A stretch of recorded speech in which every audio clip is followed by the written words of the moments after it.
अस्सलामुअलैकुम everyone and welcome to my YouTube channel study station. कैसे हैं आप? उम्मीद करता हूं कि आप सब लोग खैर आफियत से हों। व्यूअर्स, जैसा कि आप जानते हैं कि हमने एक नई सीरीज का आगाज किया हुआ है जो कि एक्टिव और पैसिव वॉइस के नाम से जानी जाती है। इसका इंट्रोडक्टरी लेक्चर हमने अपने यूट्यूब चैनल पे अपलोड कर दिया है और इसका जो लिंक है वो मैं डिस्क्रिप्शन के अंदर डाल दूंगा, उसको लाजमी तौर पर देख लीजिएगा क्योंकि आज से हम जो बेसिक रूल्स हैं, जो बेसिक वीडियोस हैं इस सीरीज के रिलेटेड वो अपलोड करने जा रहे हैं। वो आपको तब ही समझ में आएंगी जब आपको इंट्रोडक्टरी लेक्चर की समझ में आई होगी। वो जब तक आप नहीं देखेंगे बाकी की चेंजेस, जो बाकी की वीडियोस है वो आप कभी भी नहीं समझ सकते। तो इस वीडियो को देखने से पहले काइंडली डिस्क्रिप्शन के अंदर जो लिंक डाला हुआ है उसको लाजमी तौर पे देख लीजिएगा ताकि आपको आइंदा आने वाले जो वीडियोस है वो अच्छे तरीके से समझ में आ सके। जी, ladies and gentlemen, today we are going to discuss our video number 2, and in this video we will see the rules of conversion of indefinite tenses.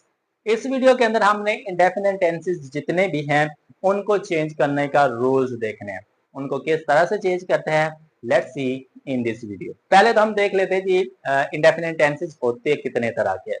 जैसा कि आपको पता है कि indefinite tenses तीन तरह के होते हैं, present indefinite, past indefinite and future indefinite. इन तीनों को हम एक साथ ही करेंगे। जी, एक साथ ही करेंगे। क्यों? क्योंकि इनके रूल्स सेम है, इनकी सारी चीजें सेम है।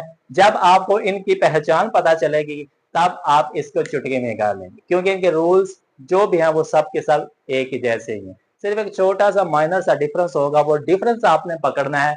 वो जब आपको समझ में आ गया तो आप इन तीनों को एक ही लिहाज से चेंज कर सकते हैं। So let's discuss about the changes in indefinite tenses. जी, सबसे पहले देखिए आपके पास प्रेजेंट इंडेफिनिट है, फिर आपके पास पास्ट इंडेफिनिट है, फिर आपके पास फ्यूचर इंडेफिनिट है। सबसे पहले आपको पता होना चाहिए प्रेजेंट इंडेफिनिट कौन सा होता है, पास्ट इंडेफिनिट कौन सा होता है और फ्यूचर इंडेफिनिट कौन सा होता है। याद रखिएगा कि एक्टिव और पैसिव ये इंग्लिश में आते हैं और इनको आपने इंग्लिश के अंदर कन्वर्ट करना होता है। उर्दू के अंदर तो हमें वो दूसरी पहचान बताई जाती थी, लेकिन इसके अंदर इंग्लिश के अंदर जुमला आएगा और इंग्लिश के अंदर ही आपने कन्वर्ट करना होगा। ठीक है जी, तो एक छोटी सी चीज जहन में रखिएगा। जी, सबसे पहले हम डिस्कस करते हैं जी प्रेजेंट इंडेफिनिट। हमें कैसे पता चलेगा कि ये जुमला प्रेजेंट इंडेफिनिट से बिलोंग करता है। पेपर्स के अंदर अगर जुमले के अंदर वर्ब की फर्स्ट फॉर्म आ गई है, जुमले के अंदर वर्ब की फर्स्ट फॉर्म आ गई है या फर्स्ट फॉर्म के साथ ई एस या एस लगा हुआ है या डू डज आ गया है, तीन चीजें मैंने आपको बताई। जुमले के अंदर वर्ब की फर्स्ट फॉर्म आ रही है, वर्ब की फर्स्ट फॉर्म के साथ एस ई एस आ रहा है या जुमले के अंदर डू डज आ रहा है, तो उस जुमले का जो ताल्लुक होगा वो प्रेजेंट इंडेफिनिट से होगा। छोटी सी निशानी लिख लीजिए, नोट कर लीजिए, जहन में अच्छे तरीके से इस चीज को फिक्स कर लीजिए। जुमले के अंदर, इंग्लिश के अंदर अगर कोई जुमला जिसके अंदर वर्ब की फर्स्ट फॉर्म आ रही है, वर्ब की फर्स्ट फॉर्म के साथ एस ई एस आ रहा है या वर्ब की फर्स्ट या फिर जुमले के अंदर do does, helping verb do does आ रहा है, तो उस जुमले का जो ताल्लुक होगा वो प्रेजेंट इंडेफिनिट से होगा। ठीक है जी, लिख लिया, नोट कर लिया, समझ में आ गई? नहीं आई तो कमेंट सेक्शन में बता दीजिएगा, हम इसको और सिंपल कर लेंगे। जी, नंबर 2 पे हमारे पास आ जाते हैं जी पास्ट इंडेफिनिट। पास्ट इंडेफिनिट के अंदर हमें पहचान कैसे पता चलेगी? जुमले के अंदर अगर वर्ब की सेकंड फॉर्म आ रही है, जुमले के अंदर अगर वर्ब की सेकंड फॉर्म आ रही है या जुमले के अंदर अगर हेल्पिंग वर्ब डिड आ रहा है, तो उस जुमले का जो ताल्लुक होगा वो होगा पास्ट इंडेफिनिट। छोटी छोटी सी निशानियां जहन में रखते जाएगा। आखिरी हमारे पास जो इंडेफिनिट का आ जाता है वो आ जाता है फ्यूचर इंडेफिनिट। फ्यूचर इंडेफिनिट की पहचान क्या है जी? जुमले के अंदर अगर विल और शैल आ रहा है और विल और शैल के साथ वर्ब की फर्स्ट फॉर्म आ रही है, तो उस जुमले का जो ताल्लुक होगा वो फ्यूचर इंडेफिनिट से होगा। ठीक है जी, ये रहे आपके टेंसेस, ये रही उन टेंसेस की पहचान। इस पहचान की बेस पे आपको पता चलेगा कि इस जुमले का जो ताल्लुक है वो प्रेजेंट इंडेफिनिट से है, पास्ट इंडेफिनिट से है या फिर फ्यूचर इंडेफिनिट से। इनको अच्छे तरीके से नोट कर ले, अच्छे तरीके से इस चीज को समझ ले। जब आपको ये चीज समझ में आ जाती है कि इंडेफिनिट का ये जुमला हो सकता है, तब आपने इनको पैसिव वॉइस के अंदर कन्वर्ट करना है। पैसिव वॉइस के अंदर कन्वर्ट करने से पहले पिछली वीडियो के रूल्स जहन में रखना है। रूल्स में वो आपको जो रूल्स आपको बताए थे 5, वो जहन में रखने हैं और 5 रूल्स के बाद आपने फार्मूला जहन में रखना है। दो चीजें जहन में रखेंगे तो एक्टिव और पैसिव आपके लिए बहुत ज्यादा आसान हो जाएगा। जब भी एक्टिव से पैसिव चेंज करें, पैसिव से एक्टिव चेंज करें, कोशिश करें कि छोटा सा पेज लें, छोटे से पेज के ऊपर वो फार्मूला लिखें, फार्मूले के बाद वो रूल्स लिख लें, तो आपके लिए जो एक्टिव और पैसिव वाइज जो करना वो बच्चों का खेल हो जाएगा। ठीक है जी, वो वीडियो देखें, वीडियो को देखने के बाद उन चीजों को लिखें, उनको लिखने के बाद इस वीडियो को देखें, फिर हम इस चेंज को करते हैं, बहुत ही सिंपल होने वाला। ठीक है जी, अब यहाँ पे आपको चेंजेस का पता चल गया, यहाँ पे आपको पहचान का पता चल गया, यहाँ पे आपको टेंसेस का पता चल गया। अब आपने इनको कन्वर्ट किस तरह से करना है जी। सबसे पहले आपने फार्मूले को देखना है। फार्मूले के अंदर आपको एक वर्ड नजर आ रहा होगा, हेल्पिंग वर्ब। जब भी आप इंडेफिनेट टेंसेस को पैसिव वॉइस में कन्वर्ट करें, मेरी बात ध्यान से सुनिएगा, जब भी इंडेफिनेट के टेंसेस आ जाएं, चाहे प्रेजेंट इंडेफिनेट, चाहे पास्ट इंडेफिनेट, चाहे फ्यूचर इंडेफिनेट, इनमें से अगर कोई जुमला आ जाता है एक्टिव वॉइस के अंदर, आपने उसको पैसिव वॉइस में कन्वर्ट करना है। जब भी इंडेफिनेट के टेंसेस, इंडेफिनेट के सेंटेंसेस आप पैसिव वॉइस में चेंज करें, तो उनका जो आपने हेल्पिंग वर्ब लेना है वो आपने अगले टेंस से लेना है, मींस के कॉन्टिन्यूअस से लेना है।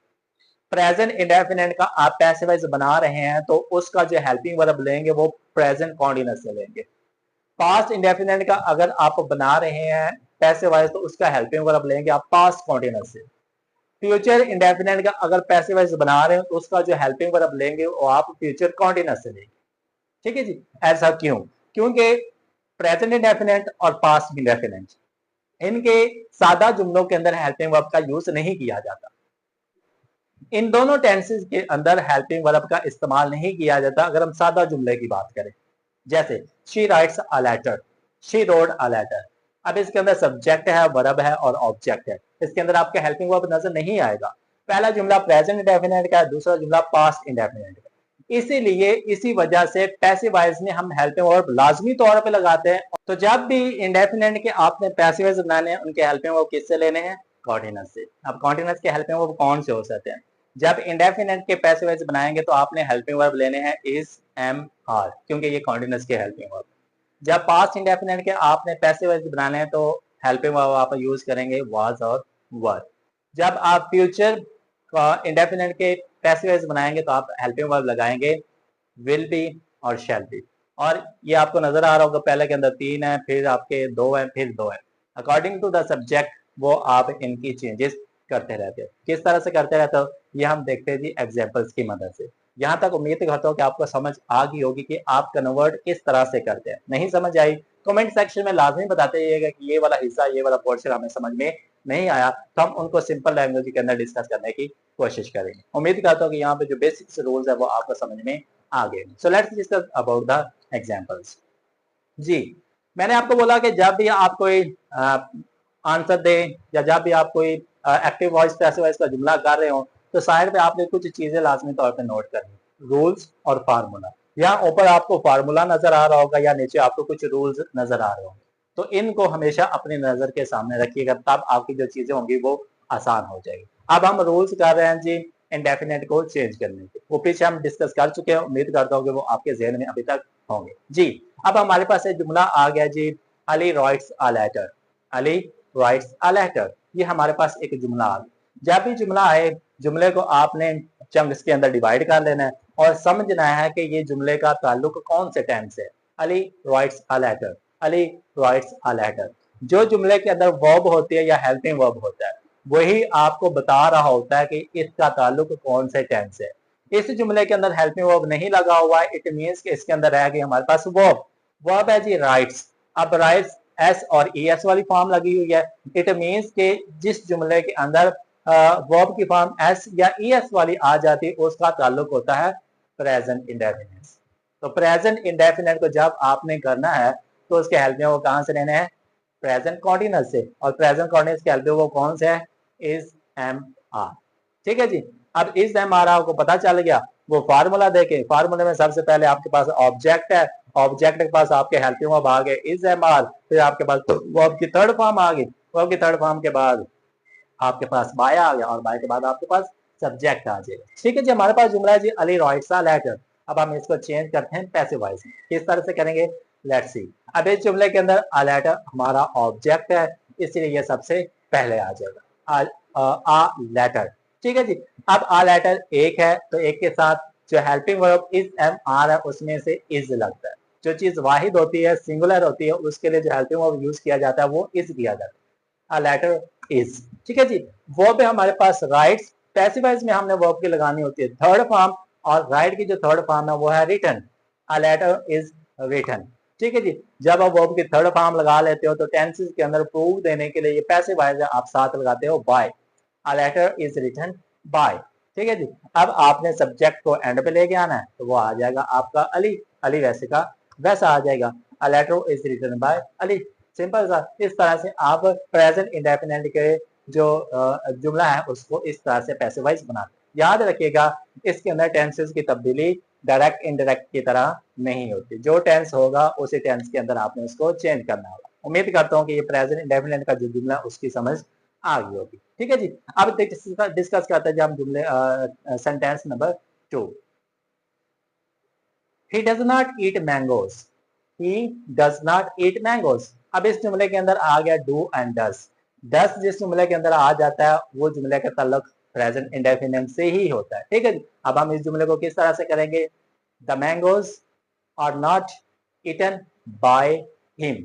ठीक है जी। क्योंकि ही सब्जेक्टिव केस है, इसको जब ऑब्जेक्ट की जगह पे ले जाएंगे तो वो ऑब्जेक्टिव केस बनेगा, इसलिए ही को हमने बना दिया हिम। मैंगोज ज्यादा थे इसलिए हेल्पिंग वर्ब हमने लगाया आर। ठीक है जी। तो इस तरह से प्रेजेंट इंडेफिनिट के आप कोऑर्डिनेट से हेल्पिंग वर्ब लेके उनके पैसिवाइज बनाते हैं। उम्मीद करता हूँ कि जो प्रेजेंट इंडेफिनिट के टेंसेस हैं उसके एक्टिव से किस तरह से पैसिव बनाते हैं आपको समझ में आ गया होगा। Now discuss about past indefinite. Past indefinite की निशानी ज़हन में रखिएगा कि जुमले के अंदर वर्ब की सेकंड फॉर्म आए या जुमले के अंदर डिड आए तो उसका ताल्लुक पास्ट इंडेफिनिट से होता है। For example, she wrote a letter, she wrote a letter. अब रोट वर्ब की सेकंड फॉर्म है, इट मींस इसका ताल्लुक पास्ट इंडेफिनिट से, तो इसके जो हेल्पिंग वर्ब लेंगे हम कोऑर्डिनेट से लेंगे। हेल्पिंग वर्ब हमारे पास कौन से जी, वाज और were. She wrote a letter, a letter was written by her. She subjective case है क्योंकि इसको हमने एंड पे लेके जाना है, इसलिए शी का हम बना देंगे हर। बाकी वो फार्मूला के हिसाब से जिस तरह फार्मूला होगा उसी तरह एक एक चीज उठानी है और उसको लिखते जाना है। ठीक है जी। अब इसी जुमले को हम थोड़ा सा चेंज करते हैं और मैं कह सकता हूँ she didn't write a letter, she did not write a letter. तो इसको आप किस तरह से करेंगे। अब आखिरी हमारे पास आ जाता है जी फ्यूचर इंडेफिनिट। फ्यूचर इंडेफिनिट की निशानी क्या है जी, जुमले के अंदर आएगा विल और शैल, उसके साथ वर्ब की फर्स्ट फॉर्म आएगी और उसको पैसिवाइज करते वक्त हेल्पिंग वर्ब आपने लेना है विल बी और शैल बी। कैसे जी, लेट्स सी।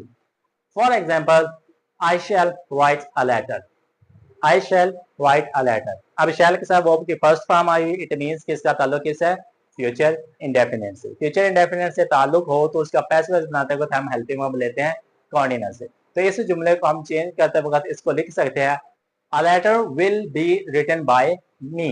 ठीक है जी। आई एंड पे आएगा तो मी हो जाएगा, लेटर शुरू में आएगा तो इस वजह से हम उसके साथ लगाएंगे विल बी, क्योंकि आई और वी के साथ आता है शेल, बाकी सब सब्जेक्ट के साथ आता है जी विल बी, इसलिए हमने लेटर के साथ लगा दिया विल बी, तो बाकी चेंजेस वैसे की वैसे ही हो जाए।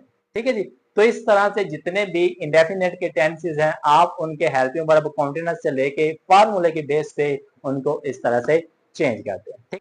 अब बारी आती है जी कुछ प्रैक्टिस करने की। मैं स्क्रीन पर कुछ जुमले आपके सामने लिखता हूँ और आप कमेंट सेक्शन में उन जुमलों को पैसिव वॉइस में चेंज करके बताइएगा कि आपको कितनी समझ में आई। हे भाई वो